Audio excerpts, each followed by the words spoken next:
Hello students, welcome everyone. আমরা অধিবৃত্তের অঙ্ক করছিলাম। এর আগে অধিবৃত্তের বেশ কয়েকটি ক্লাস হয়ে গেছে। তো অধিবৃত্তের আমরা সংক্ষিপ্ত অঙ্ক করছিলাম, 5 পর্যন্ত হয়েছিল। আজকে আমরা 6 থেকে শুরু করব, ঠিক আছে?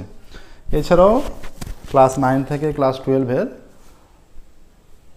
গণিতের সিলেবাসের বেশিরভাগটাই আমরা কভার করে নিয়েছি। যে কোনো সমস্যা হলে আমাদের প্লেলিস্টে গিয়ে তোমরা তোমাদের প্রবলেম সলভ করতে পারবে।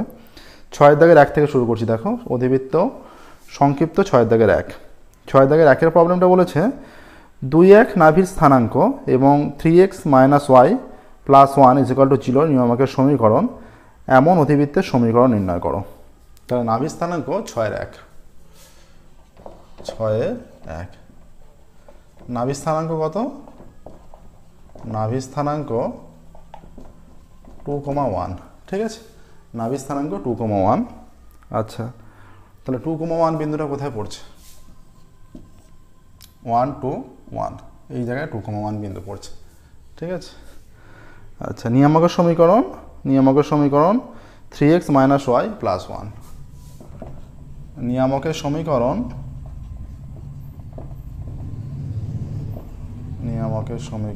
3x - y + 1 = 0।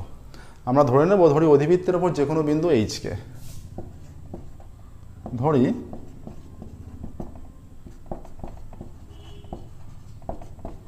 অধিবৃত্তের উপর যে কোনো বিন্দু এইচকে, ঠিক আছে? এটা আমরা ধরে নিলাম। এবার এইচকে বিন্দু থেকে নাভির দূরত্ব, অতএব এইচকে বিন্দু থেকে নাভি স্থানাঙ্কের দূরত্ব কত হয়? √ এটা হচ্ছে h - 2 square plus k - 1 square, এত একক হয়ে যাবে, ঠিক আছে? আচ্ছা, এটা হচ্ছে।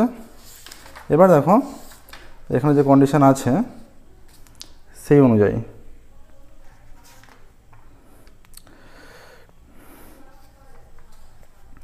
এবার এইচকে বিন্দু থেকে নিয়ামকের ওপর লম্ব দূরত্ব, অতএব এইচকে বিন্দু থেকে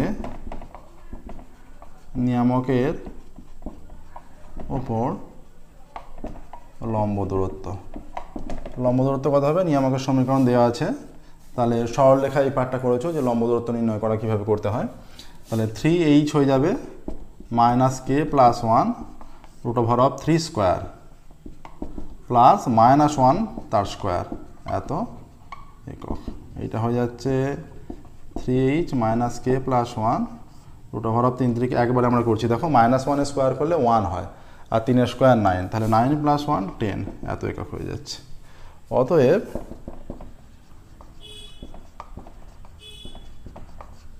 শর্তানুসারে যেটা হচ্ছে যে অধিবৃত্তের ক্ষেত্রে অধিবৃত্তের ওপর যে কোনো বিন্দু স্থানাঙ্ক থেকে নাভির দূরত্ব এবং নিয়ামকের ওপর লম্ব দূরত্ব সমান হয়। তাহলে শর্তানুসারে দুটো সমান হবে। শর্তানুসারে √h - 2 তার square plus k - 1 square = 3h - k + 1 √10। তাহলে উভয় দিকে আমরা যদি বর্গ করি, এটা উভয় দিকে বর্গ করলে স্কোয়ার হয়ে যাচ্ছে, ঠিক আছে? তাহলে এটা হয়ে যাচ্ছে উভয় দিকে বর্গ করলে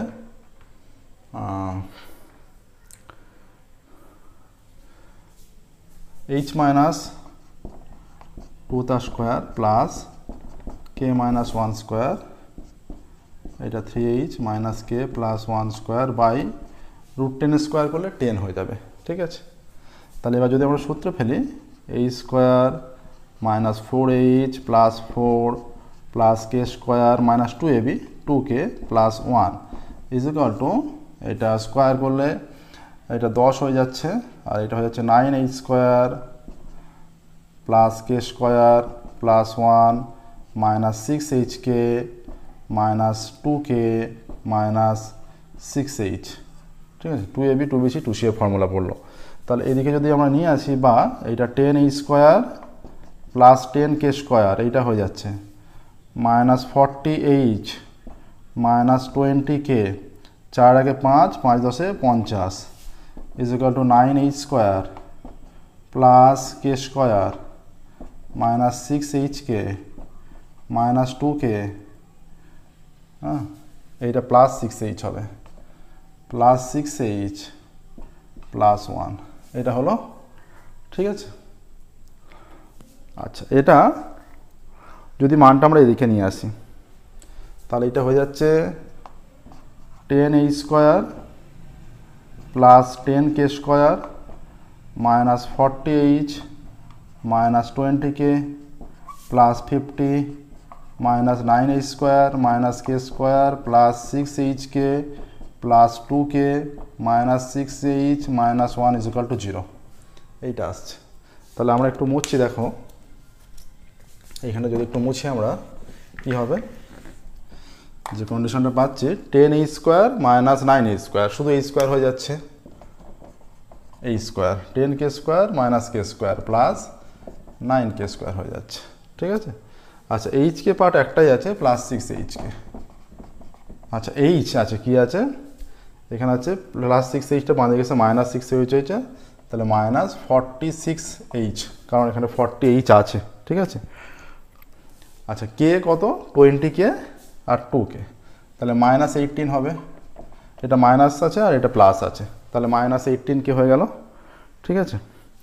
আর এখানে 50 মাইনাস 1 49, এইটা আসছে, দেখো এই সমীকরণ আসছে।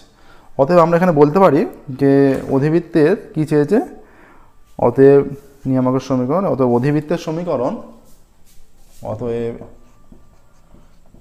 অধিবৃত্তের সমীকরণ যেটা হবে x এর জায়গায় h আর y এর জায়গায় k হয়ে যাবে, h এর জায়গায় x আর k এর জায়গায় y, x square plus 9y square plus 6xy, আচ্ছা minus 46x minus 18y minus 49 is equal two 0, এইটা হবে, দেখো ঠিক আছে,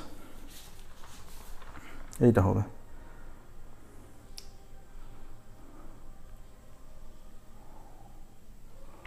এবার দেখো 6 থেকে 2 যাবো আমরা, 6 থেকে 2 অঙ্কে যাবো, দেখো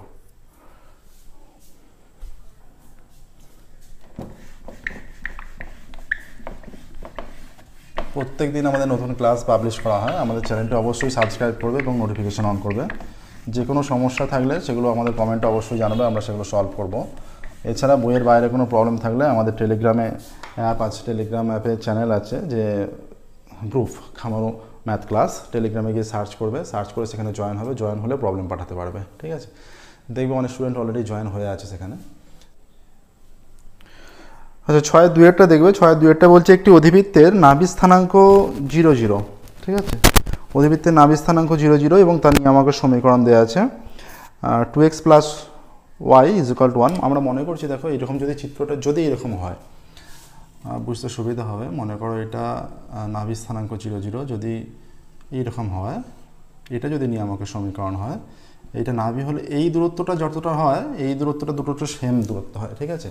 এই যে শীর্ষবিন্দু থেকে নাভির দূরত্ব, শীর্ষবিন্দু থেকে নিয়ামকের দূরত্ব ইকুয়াল হয় বোথ সাইড, ঠিক আছে। তাহলে এখানে নাভি স্থানাঙ্ক 0 0, এটা নিয়ামকের সমীকরণ। মনে করো এটা নিয়ামকের সমীকরণ দেওয়া আছে, যেটা 2x plus y is equal two 1। তাহলে 2x plus y is equal two 1 হচ্ছে এইটার সমীকরণ, এই যে নিয়ামকের সমীকরণ, ঠিক আছে। তাহলে অধিবৃত্তের নাভি স্থানাঙ্ক, অধিবৃত্তের নাভির স্থানাঙ্ক 0, 0, ঠিক আছে। আচ্ছা, আর কি বলেছে, অধিবৃত্তের নিয়ামকের সমীকরণ, অধিবৃত্তের নিয়ামকের সমীকরণ, নিয়ামকের সমীকরণ 2x plus y is equal two 1 আছে। এই সমীকরণটা হচ্ছে এইটা নিয়ামকের সমীকরণ। মনে রাখবে নিয়ামক আর অক্ষ, অধিবৃত্তের যে এই অক্ষ লম্ব হয়, তাহলে আমরা এই অক্ষটা, এই নিয়ামকের যে এই নিয়ামক আর এই যে অক্ষটা এই নিয়ামকের উপর লম্ব, তাহলে এই নিয়ামকের আমরা লম্ব সমীকরণ একটা ধরে নিতে পারি, সেটাই অক্ষ হবে। আবার অক্ষটাই যে এই যে নাভি স্থানাঙ্ক, সেটা অক্ষের উপরে অবস্থিত হয়, তার মানে অক্ষটা 0 0 বিন্দুগামী, ঠিক আছে। আমরা ধরছি, তার মানে ধরি অক্ষের সমীকরণ, অর্থাৎ নিয়ামকের উপর যেটা লম্ব তার সমীকরণ। ধরি অক্ষের সমীকরণ,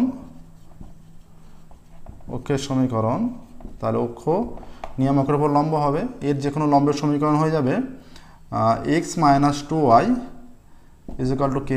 ঠিক আছে, x - 2y = k। এটি আবার 0 0 বিন্দুগামী, এটি 0 0 বিন্দুগামী, মানে নাভির ওপর দিয়ে যাবে। অতএব আমরা পুট করলে 0 - 2 × 0 = k আসছে। অতএব k = 0। অতএব অক্ষের সমীকরণ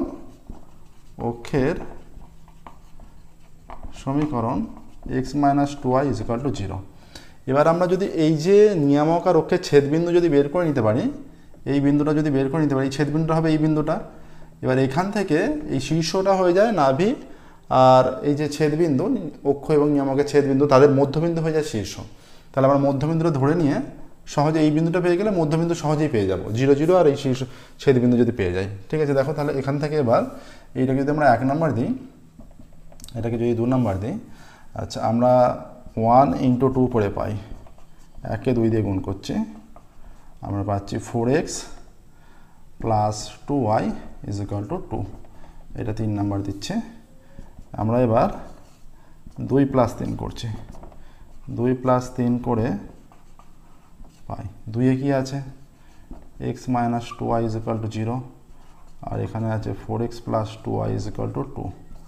এটা কেটে যাচ্ছে, তাহলে 5x = 2 বা x = 2/5 আসছে। x = 2/5। আচ্ছা, x = 2/5 আমরা যে কোনো সমীকরণে পুট করে দিই, y এর ভ্যালুটা পেয়ে যাবো। 1-এ পুট করে দিই, 1 থেকে পাই y বা y এর 2 × x এর মান 2/5 প্লাস y = 1, বা y = 1 - 4/5, বা y = 5, এইটা হয়ে যাচ্ছে 5 - 1। অতএব y = 5-এ 5 মাইনাস এটা 4 আছে, এটা হয়ে যাচ্ছে 1/5। ঠিক আছে, অতএব ছেদবিন্দু কত? অক্ষ নিয়ামকের ছেদবিন্দু। অতএব অক্ষ ও নিয়ামকের ছেদবিন্দু কত? অক্ষ নিয়ামকের ছেদবিন্দু, অক্ষ এবং নিয়ামকের ছেদবিন্দু, অক্ষ নিয়ামকের ছেদবিন্দু, এটা x হয়ে যাচ্ছে এটা 2/5, কমা এটা হয়ে যাচ্ছে 1/5। ঠিক আছে, এবার এদের মধ্যবিন্দুটা হবে শীর্ষবিন্দু। কি চেয়েছে এখানে যে শীর্ষবিন্দু স্থানাঙ্ক, নাভিলম্বের দৈর্ঘ্য।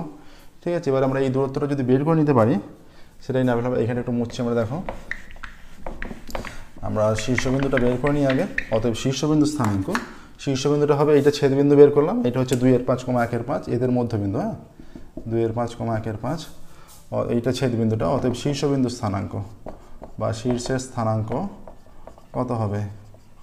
শীর্ষের স্থানাঙ্ক 0 + 2/5/2, 0 + 1/5/2। ঠিক আছে, এটা 2/5/2, তার মানে এটা হয়ে যাচ্ছে 1/5, এইটা হয়ে যাচ্ছে 1/10। ঠিক আছে, এইটা এসে যাচ্ছে শীর্ষবিন্দু স্থানাঙ্ক। ঠিক আছে, এইটা হয়ে যাচ্ছে আমাদের শীর্ষবিন্দু স্থানাঙ্ক 1/5, 1/10। এবার শীর্ষ থেকে নাভির দূরত্ব। অতএব শীর্ষ থেকে নাভির দূরত্ব, এটাকে আমরা a বলে থাকি। ঠিক আছে, √, এইটা হয়ে যাচ্ছে 1/5 - 0 তার স্কোয়ার প্লাস 1/10 - 0 তার স্কোয়ার, এত একক। ঠিক আছে, এইটা আসছে, এগুলো স্কোয়ার। ঠিক আছে, দূরত্ব নির্ণয়ের যে ফর্মুলা, দুটো বিন্দু জানা থাকলে দূরত্ব নির্ণয়ের ফর্মুলা, সেই ফর্মুলা আমরা অ্যাপ্লাই করছি। এখানে কিন্তু অধিবৃত্তের সমীকরণ চাইনি এই ক্ষেত্রে, এই অঙ্কের ক্ষেত্রে, সুতরাং অধিবৃত্তের সমীকরণ নির্ণয় করার কোনো প্রয়োজন নেই। যদি অধিবৃত্তের সমীকরণ চাইতো, আমরা অধিবৃত্তের সমীকরণ নির্ণয় করতাম। তাহলে এইটা হয়ে যাচ্ছে, এটা 1/5 - 0 মানে 1/5 হয়ে যাচ্ছে, তার স্কোয়ার করলে 1/25, প্লাস এটা 1/10 তার স্কোয়ার মানে 1/100, এত একক, এটা 100, তাহলে এটা হয়ে যাচ্ছে 4 + 1 এত একক, তাহলে হচ্ছে √5/100, তার মানে হয়ে যাচ্ছে এটা √1/20 এত একক = 1/2√5। ঠিক আছে, অতএব তারপরে লিখবে নাভিলম্বের দৈর্ঘ্য সমান, এটা 20 মানে 4 × 5 = 20, √4 2 হয়ে যাচ্ছে, সেই জন্য 2√5 হচ্ছে। ঠিক আছে, অতএব এটা a হলো, অতএব নাভিলম্বের দৈর্ঘ্য 4a হয়। অতএব নাভিলম্বের দৈর্ঘ্য হয়ে যাচ্ছে 4 তার মানে 4 × 1/2√5 এত একক। এইটা কেটে গেলে 2 হয়ে যাচ্ছে = 2/√5 2/√5 একক হচ্ছে। দেখো 2/√5 একক আসছে এখানে। 2/√5 হচ্ছে নাভিলম্বের দৈর্ঘ্য। ঠিক আছে, এত একক। দেখে নাও প্রসেসটা খুব ভালো করে, এটা কিন্তু অন্যতম ইম্পর্টেন্ট অঙ্ক। ঠিক আছে, আচ্ছা এটা হলো 6-এর 2 হলো। এবার 7-এ যাবো। দেখো 7-এর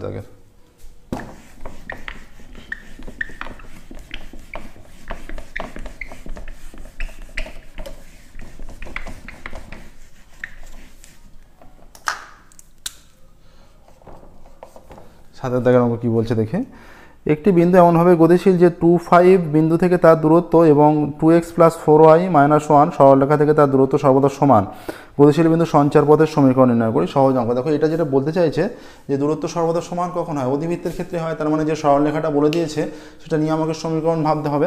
ঠিক আছে, আর যে বিন্দুটা বলা আছে সেটাকে আমরা যে নাভি বিন্দু যদি ভেবে থাকি তাহলে সহজেই আমরা অঙ্কটা করে ফেলতে পারবো। ধরি একটি বিন্দু এমনভাবে গতিশীল, ধরি বিন্দুটির স্থানাঙ্ক h-কে, ধরি বিন্দুটির স্থানাঙ্ক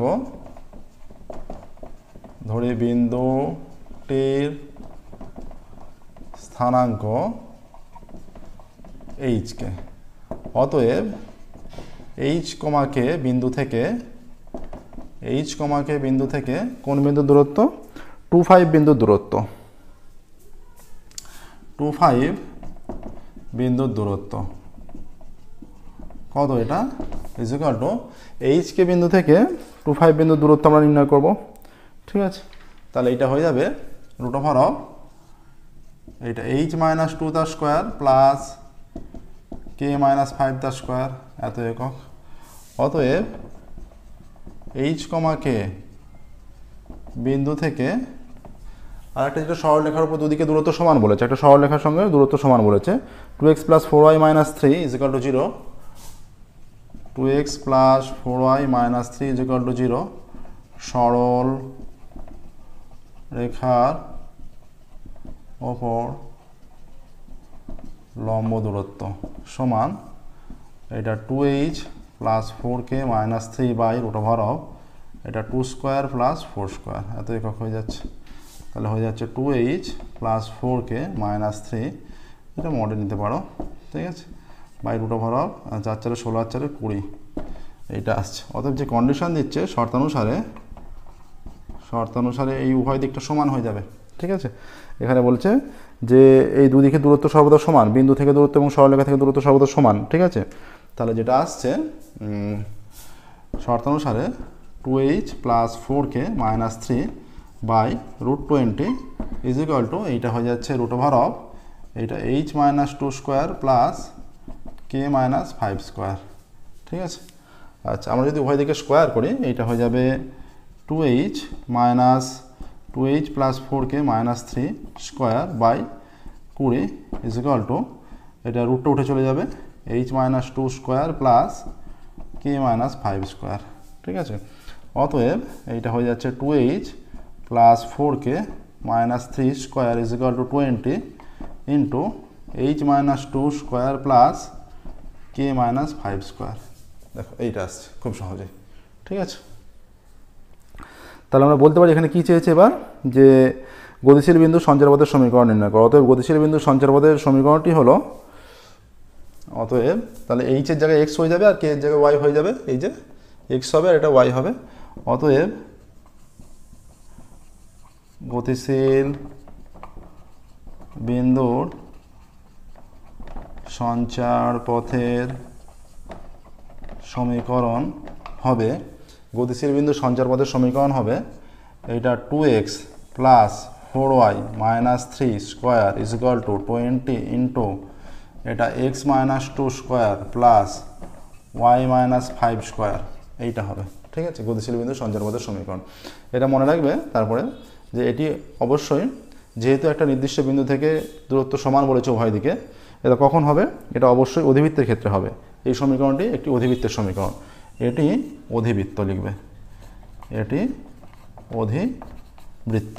ঠিক আছে, এখানে বলেছে, কারণ জিজ্ঞাসা করেছে এখানে যে সঞ্চারপথটি সঞ্চারপথ লেখটির নাম কি? এটি অধিবৃত্ত। ঠিক আছে, সঞ্চারপথ লেখটির বা সঞ্চারপথ লেখটির নাম অধিবৃত্ত, এভাবেও বলতে পারো। ঠিক আছে, হলো। নেক্সট দেখো 7 অঙ্ক হলো। 8 যাবো এবার আমরা, 8 দাগের অঙ্কে যাব। যে কোনো অঙ্ক যেগুলো তোমাদের ডাউট থাকবে সেগুলো আমাদের অবশ্যই জানাবে, সেগুলো আমরা পুনরায় ডিসকাস করবো। ওকে,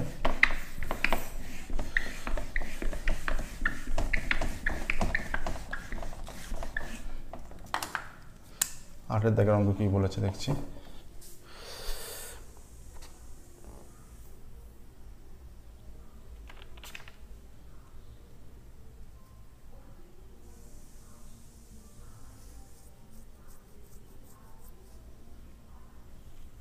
আটের দাগের অঙ্ক বলছে একটি গতিশীল বিন্দু পি এর স্থানাঙ্ক 2t² + 4t + 6।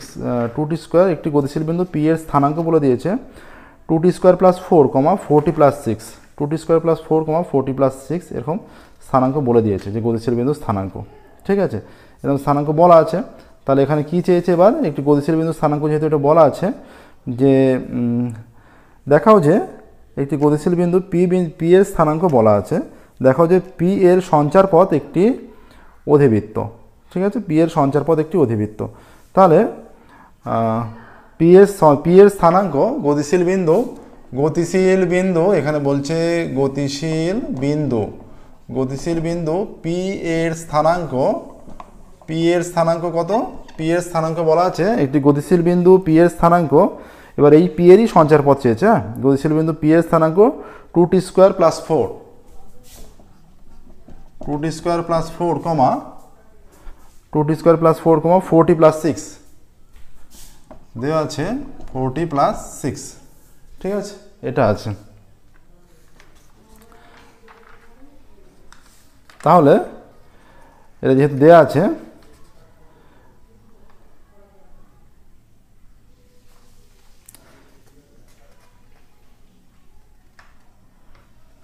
আছে, এবার দেখো এখানে যে মানটা দেওয়া আছে যে 2t² আমরা এইচকে ধরে নেব। ঠিক আছে, যে এইচ = ধরছি। আচ্ছা, ধরি এইচ = 2t² + 4 আর কে = 4t + 6। তাহলে বা এখানে কে 4t = হয়ে যাচ্ছে k - 6, বা টি এর মান হয়ে যাচ্ছে k - 6/4। ঠিক আছে, টি এর মান হয়ে যাচ্ছে k - 6/4। অতএব h = 2 × k - 6/4 তার স্কোয়ার প্লাস 4, এইটা আসছে। ঠিক আছে, অতএব এখানে হয়ে যাচ্ছে h = 2 × k - 6 স্কোয়ার 4 × 4 = 16 প্লাস 4, এটা কেটে গেলে 8 হয়ে যাচ্ছে, বা এটা হয়ে যাচ্ছে k - 6 তার স্কোয়ার বাই 8 = h - 4। ঠিক আছে, বা k - 6 তার স্কোয়ার = 8 × h - 4, এইটা আসছে। k - 6 তার স্কোয়ার = 8 × h - 4, এইটা আসছে। তাহলে কি চেয়েছে এখানে? এখানে চেয়েছে গতিশীল বিন্দুর সঞ্চারপথ, 8টা চেয়েছে। ঠিক আছে, দেখাতে বলেছে অধিবৃত্ত। তাহলে একটা অধিবৃত্তের সময় অতএব পি বিন্দুর আমরা এই সঞ্চারপথ আছে, অতএব সঞ্চারপথের সমীকরণ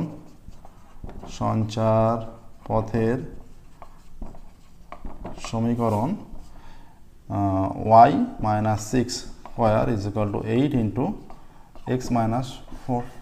এটা এক্স্যাক্ট একটা অধিবৃত্তের সমীকরণ। ঠিক আছে, অতএব সঞ্চারপথ একটি পি এর সঞ্চারপথ একটি অধিবৃত্ত। পিএস থেকেই আমরা পাচ্ছি, শুধু এই মানটা আমরা এইচ আর এটা কে ধরে নিয়েছি, সেখান থেকে আমরা টিটাকে রিপ্লেস করেছি। টিটাকে রিপ্লেস করতেই আমরা এই সমীকরণটা পেয়েছি। অতএব পি বিন্দুর সঞ্চারপথ একটি অধিবৃত্ত, যার শীর্ষ 4, 6। ঠিক আছে, অধিবৃত্ত, শুধু এটুকুই চেয়েছে, অন্য কিছু চায়নি। ঠিক আছে, যার শীর্ষ 4, 6। ঠিক আছে, এবার দেখো 9টা, 9 অঙ্ক দেখবে।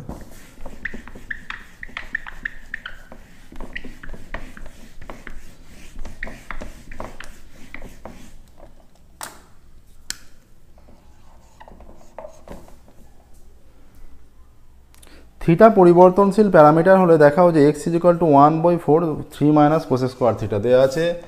X is equal to 1/4 3 minus cos square theta, x is equal to 1/4 3 minus cos square theta, y is equal to 2 plus cot theta, y is equal to 2 plus cot theta. ঠিক আছে, এটা আছে দ্বারা দেখাতে বলেছে, এটা দ্বারা অধিবৃত্ত সূচিত হয়, অধিবৃত্তের শীর্ষ নাভি নাভিলম্বে দৈর্ঘ্য চেয়েছে। তাহলে এখান থেকে আমরা বুঝতে পারছি অতএব 3 minus cos square theta is equal to 4x, বা কোস স্কোয়ার থিটা সমান 3 মাইনাস 4x হয়ে যাচ্ছে। অতএব cot theta is equal to y minus 2। ঠিক আছে, এইটা আসছে। আমরা কি জানি? আমরা জানি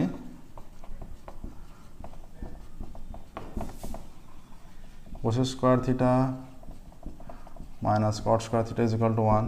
তাহলে কোস স্কোয়ার থিটার মানে এইটা 3 minus 4x minus cot square theta মানে ওয়াই মাইনাস 2 তার স্কোয়ার ইজ ইকুয়াল টু 1। অতএব এটাকে যদি আমরা ওদিকে নিয়ে যাই, ওয়াই মাইনাস 2 তার square is equal two 3 minus 4x minus 1 হয়ে যাবে, বা ওয়াই মাইনাস 2 তার square is equal two 3 minus 5x হয়ে যাচ্ছে।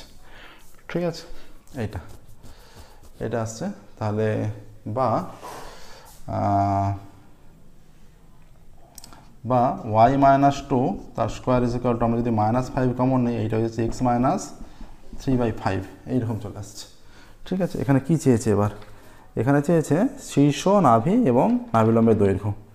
ঠিক আছে, তাহলে শীর্ষ হয়ে যাচ্ছে, শীর্ষ স্থানাঙ্ক 3/5, 2 হয়ে যাচ্ছে শীর্ষ স্থানাঙ্ক। তাও একবার, আচ্ছা এইখানটা কিন্তু এই যে 3 মাইনাস 1 ছিল একটা, 3 মাইনাস 1, তাহলে এটা 2 হয়ে যাবে।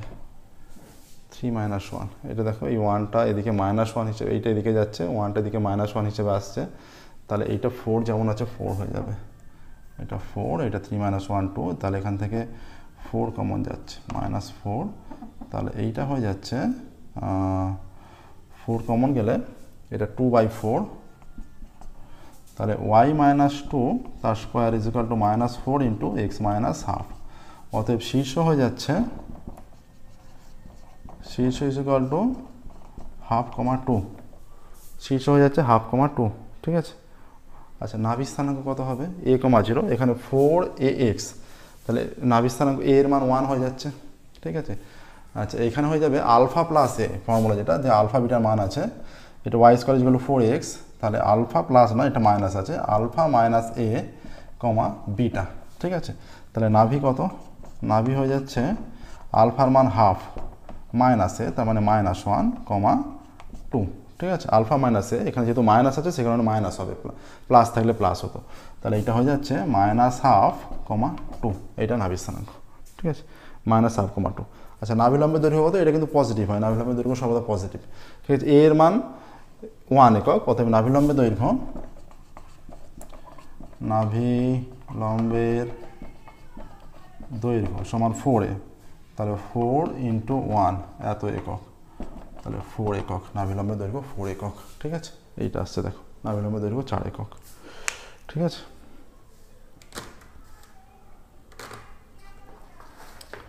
দেখো প্রসেসটা নিশ্চয়ই বুঝতে পারছো। যে কোনো অঙ্ক ডাউট থাকলে সেগুলো অবশ্যই জানাবে। 9 পর্যন্ত অঙ্ক হলো, আজকে আমরা 9 পর্যন্ত করে স্টপ রাখছি, পরবর্তী ক্লাসে আমরা 10 থেকে শুরু করবো। Okay, thank you very much everyone.